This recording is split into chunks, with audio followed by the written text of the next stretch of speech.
as well. Joining me right now is Representative Angela Nixon. Representative Nixon is a native of Jacksonville and a graduate of Stanton College Preparatory School and the University of Florida. She formerly worked as an aide to Mia L. Jones when Jones was a representative from the 14th District, and now Nixon is the Florida State Rep for District 13. Representative Nixon, it's been a real pleasure to follow you and see your moves in the social media spaces. Welcome to the show. It's a pleasure to have you here. Thank you for having me.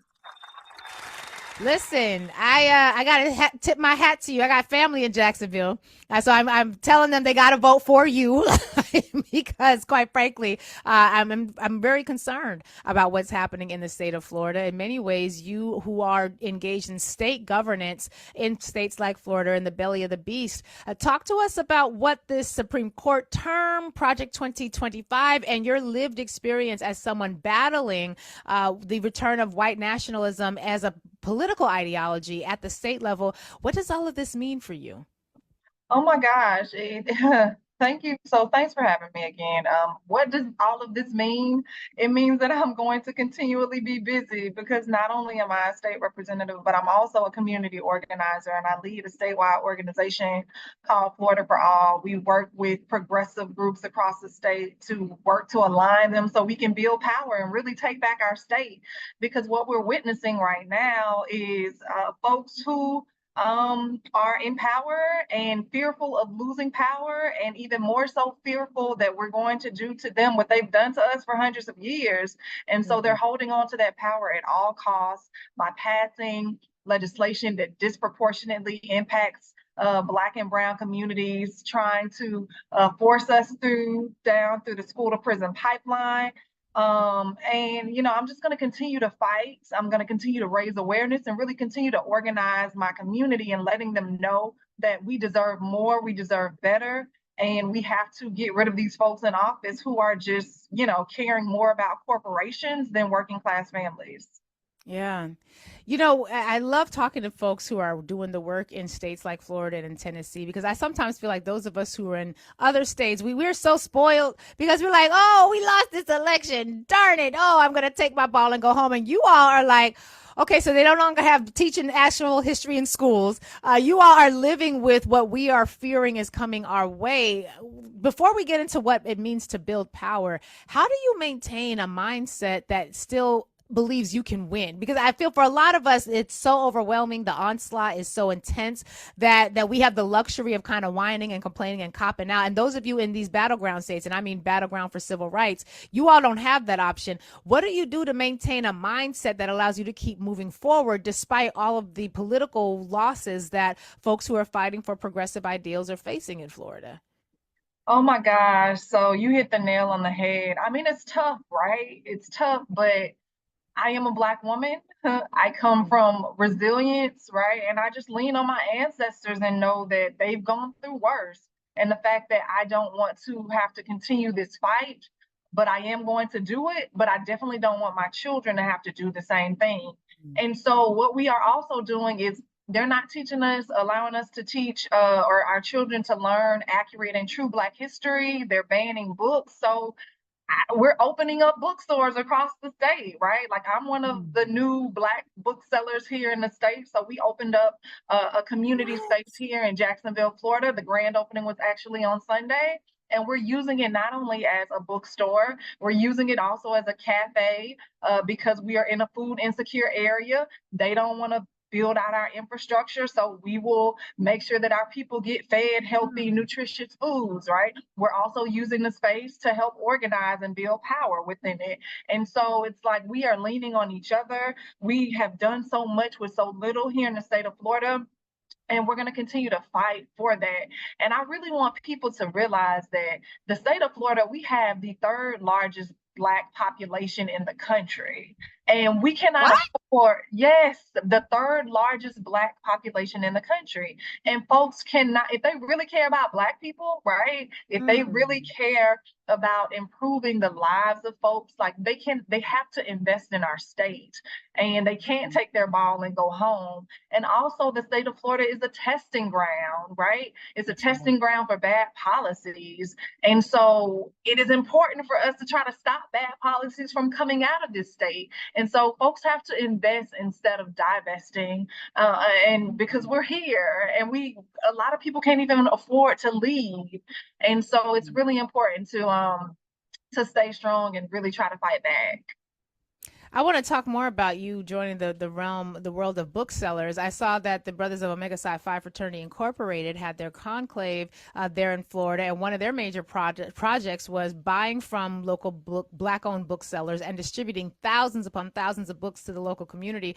What has the response from within the community been to this resurgence of Black history? We saw that there was a program where a lot of Black churches were now opening up the pulpit and the sanctuaries and their physical spaces for the teaching of Black history. How is the community responding to that? Is it one of those moments where we trying to do all the work to provide the service and don't nobody come, or are people responding in a way that says we value this and we see what time it is? Girl, they are coming. My bookshelves were filled to capacity and now they're empty. And I'm like, oh my God, I gotta make an order. And so no, like folks are thirsty for that knowledge. They're thirsty for that history. Unfortunately, our children and even many of us as adults, we didn't get it in schools. And I'm gonna be real with you all. Like, we're from the South. I was born and raised from the South. I am still learning some things, even as a now 40-year-old Black woman, right? And in the South, like the Bible Belt, the Southern Belt, like they really did some mind games on us, right?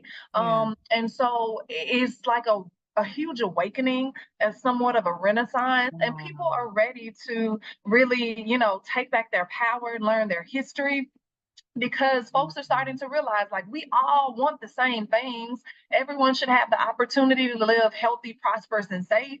And unfortunately, for many in the Black community, that has not been available, right? And so, like, again, just agitating people to understand that they deserve better, right? Like, folks don't realize that, particularly in the South, and that's what's so frustrating. But I'm in it, regardless of being in office or being in office. I'm in it, and folks are starting to awaken and wake up and everything, which is one of the reasons there's an attack on woke, right? They don't want people to know that they deserve better. They want us to be oppressed and have this poverty mindset and think we don't deserve better, we can't do better, right? And so that's why I'm doing this work. I want to talk about building power, because what you just described is so encouraging to me. There's a time when, I would talk to folks about starting their own programs and whatnot, and they would say things like, well, if I started, don't nobody come. And I was like, well, you maybe not be advertising the right way. You might not be getting it the right way.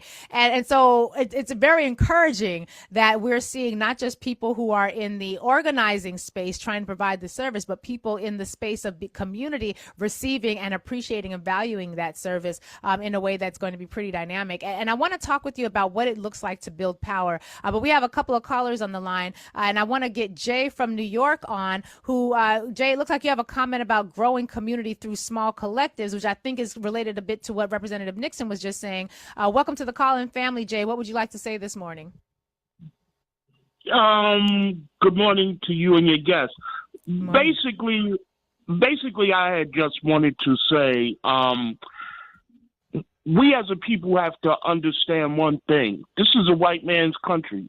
We manufacture, produce, and own very little to place ourselves in a position to really honestly have a say-so. If you look at what's about to happen with Project 2025, one of the elements of it is to remove what I think, I may be wrong, the biggest employee of Black people in this country, which is the government. You're not wrong. You are correct. They plan on replacing up to 50,000 current civil servants with the whole population of folks that are being trained for those positions right now, who are also Trump and white nationalist loyalists. So you are correct. But go ahead. And like you said, Marie, where are Black people going to go? Because you and I both know the majority of them will be Black. So this is my solution.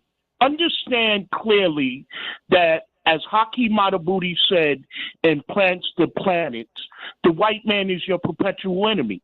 Solution is, and I think that we have to come together, like stated in a book by Brother Kidi Obdawali. We have to set up Coochie Chakalia villages.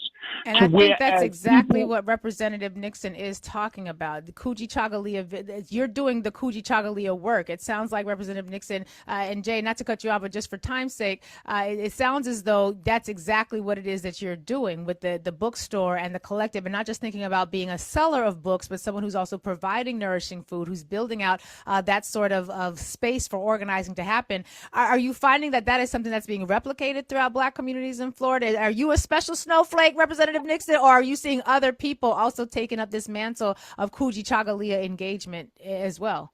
No, for sure. So there are other folks that are doing the same things across the state of Florida, which is great. And I do want to address the caller, right? So I understand what he's saying, and but I have to disagree. This is not the white man's country. This is our country. I'm sorry, but my ancestors, they lost their lives. They worked blood, sweat, and tears to help build this country. And this is our country, and we have to know that and realize that and believe that, and therefore demand what we deserve and demand that we are heard, and we should be demanding that they pass budgets not for corporations but people's budgets that fund our futures. And so that's what we have to do. We have to agitate people and organize them around that and start building power. And in regards to the way that I'm moving and working, I kind of got a lot more radicalized while I was working on the Bernie 2016 campaign. I got shipped over to Oakland, and I met Elaine Brown,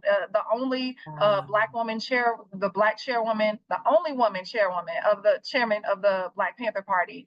And so like I learned a lot from her in a short amount of time and just doing my research. And so how do we build power within our communities? We address the issues that our communities need. The Black Panthers address the fact that the kids were going to school hungry. You can't be educated if you're hungry and your stomach's growling. So they started a free breakfast program.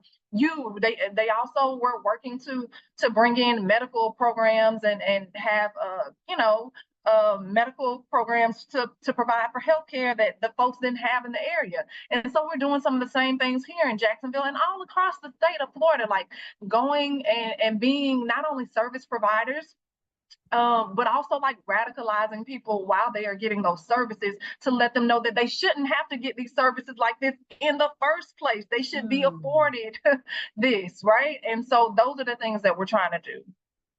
So let's sit in that space for a minute, because the build power part, I think, is often elusive for people. And so I want to break that down a little bit, because you said something powerful there. You said whatever the needs are, find a way to meet the need and help educate the people while you're meeting the need. So if I want you to know what it means to have a political education that empowers you civically or empowers you to take on community control, and you're hungry, the need that you have, you need community control. But right now your need is you hungry and your belly is growling and you can't hear nothing I'm going to tell you about registration to vote or building out political power while you're hungry. So if I can meet that need, then I can get you to listen to the other things that I'm talking about, and we can have a conversation. And that conversation will then allow us to build out programming, to build out services, to build out the opportunity to be in service to community, and in a way that helps to not just meet the need of you immediately being hungry, but then meets all the needs that are tangentially related to it. I'm reminded of the work of the Black Church Food Security Network that started in their one church with the assets that they have. Shout out to Reverend Heber Brown and all the folks doing that work. They started with the assets they had. They had a whole lot of people who understood farming. They had land, and they had the space and the time to do it. And they started building on their land, and then they began teaching other people. Now they got a network of over 200 people. They met a need. Their people are now meeting that need, politically and civically engaged, and they're spreading the capacity for Black spaces, Black churches to grow and contribute to the food nourishment needs of our community. When it comes to the work, Representative Nixon, how do we go about figuring out what the needs are? That was an easy example. If folks are hungry, you got to feed them. But how do we assess what the needs are so that those of us who, because quite frankly, Representative Nixon, I'm of the perspective that a whole lot of us are about to find ourselves in positions where we are without position in a white-owned institution that we may have worked in before. And we're going to have to figure out how to come back home and meet the needs. How do we determine what the needs are so that we're successfully able to build programming and service provision around it in a way that meets the needs of the people as they present it, not as we envision it? Yeah, for sure. We got to go back to the community. I mean, it sounds so simple, but we can't continue to have events and programs and workshops within our four walls. If folks don't know they exist, they're not coming. So we literally have to go and meet people where they are. If they're hanging out in parks, there's this park in Jacksonville, Florida called Lonnie Miller Park. Those folks hang out every Sunday. It is super huge when I say thousands and thousands of people just hanging out, eating, may have a few red cups in their hands and that type of stuff. We're out there organizing them, letting them know that we have services available for them and building relationships with them. Again, like folks in the church, folks within these organizations, whatever it is that you're trying to get out there and try to help people with, you gotta expand outside your four walls and meet them where they are and have conversations, oftentimes uncomfortable conversations, but you have to get to know them. Because if we come back around for election season, telling them what they need to do and who they should vote for, they're more inclined to do that if we built a relationship with them over the past few months as well as years, right? And so that is the only way that we are going to really be able to build power. We cannot just get on and make a lot of money and leave without, leave our neighborhoods and everything, and then wonder why they're still struggling in that area because you made it and you left and then come back. You didn't look back, right? And so we got to continually help our community, again, telling them and educating them on the fact that they deserve better, because so many of us just don't know. And that was done by design, right? Yes, some of us made it out, but everyone's not going to, but we can if we come back and we help each other out. What does Project 2025 look like on the ground? You all are experiencing it in many ways in Florida.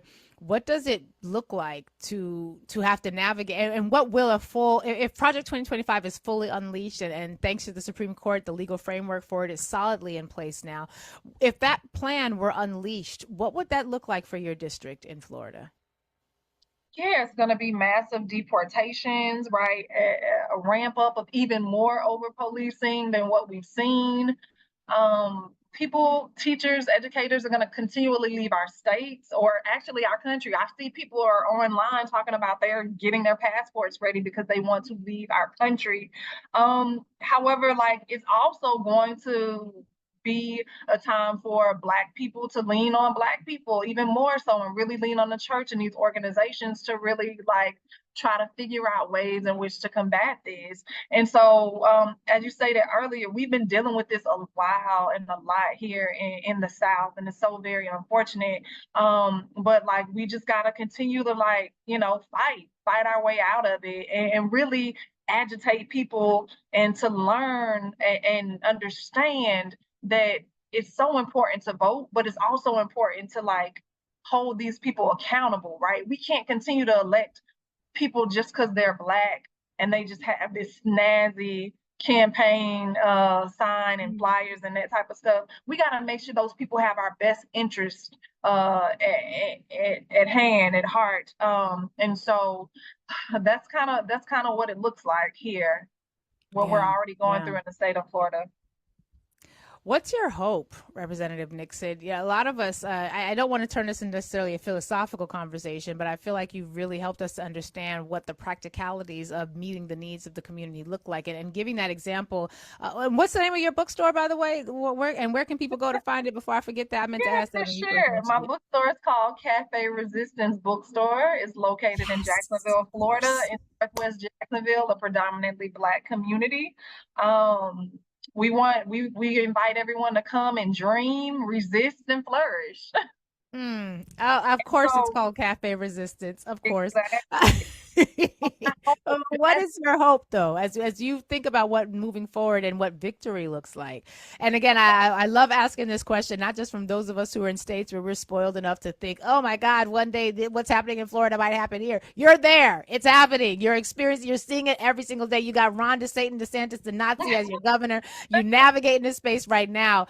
In light of your current circumstances, as you look at what they are, as you look at how your people are faring, what is your hope for what victory looks like after November? And I mean, yes, with the election, but even beyond in terms of self-sustainability, for sure. and Kujichagulia. My hope is that we come together with not only our allies, but our accomplices that don't just that are Black, that are brown, that are members of the LGBTQ community, that are AAPI, that we come together and we work together and we win, we start having little incremental wins, right? Like we've noticed that we've done that here in the state of Florida, right? Like we were able to pass the $15 minimum wage, right? And we were able to do that. We were able to pass rent stabilization in Central Florida by working together and coming together and being aligned. And so it's my goal for us to come together and to work together, to have the uncomfortable conversations, and to really start just building power, right? And like it sounds so easy, but like we can do it. It's been done. Here in the state, it's been done. And I just want to see us start electing folks who care about the community, who care about working families, who want to fund our futures, right? So that we can have a representative democracy and co-governance, right? So electing people who are in co-governance with their constituents, right? Electing people who want to listen to the people and not corporations, and running bills that help improve their quality of life. And so like that is my dream, that is my vision, that is what I am going to continue to work towards. Folks say that I'm radical here in the state, but I don't think it's radical to really just want people again to be healthy, to be prosperous and safe, and to want to hold people accountable who don't feel that way. And so that's my vision. That is the goal, and that is what I'm working hard to attain. Representative Nixon, whenever I get frustrated and mad, because I'm like, we got a whole Republican regime in the state of New York, even though everybody currently in office swear they are a Democrat, but we got a whole I get so frustrated, and then I have to remind myself, one, stop being spoiled. Like, this is what doing the work looks like. And then I think about people like you. I think about folks like Chris Jones in Arkansas. Arkansas could have a whole rocket scientist preacher with a beautiful family as governor, but they got Sarah Huckabee Sanders instead. And I think about the fact that you all are finding a way forward. You're charting a way forward. And that's why we want to have voices like yours on these airwaves, because we have to see what it looks like on the ground. Once we realize that there are people doing the work that we're just sort of dreaming about and it's actually happening, then we can move from dreaming to implementation. We can move from dreaming to taking the example that you've laid and then mimicking it and perfecting it for our spaces and mass duplicating it without having to reinvent the wheel. I really appreciate you giving us some time today. For people who want to support you either financially, volunteer, or just find out more about the work, if they want to order from the bookstore, what's the best way for folks to follow up with you on social? Yeah, folks should follow me on social media, Angie for Florida, or Instagram or Facebook. It's Angie Nixon, all the things. And then also folks should visit floridaforall.vote. Floridaforall.vote. That is the organization that I am leading. We are doing some amazing work. We need support. Again, we are the third largest Black population in the country, and we need some support down here. Don't turn your back on our state. We know we can win, and we're ready to push back against Project 2025. Ashe. Representative Nixon, hope we can get you back on the show to keep us updated on what that fight looks like.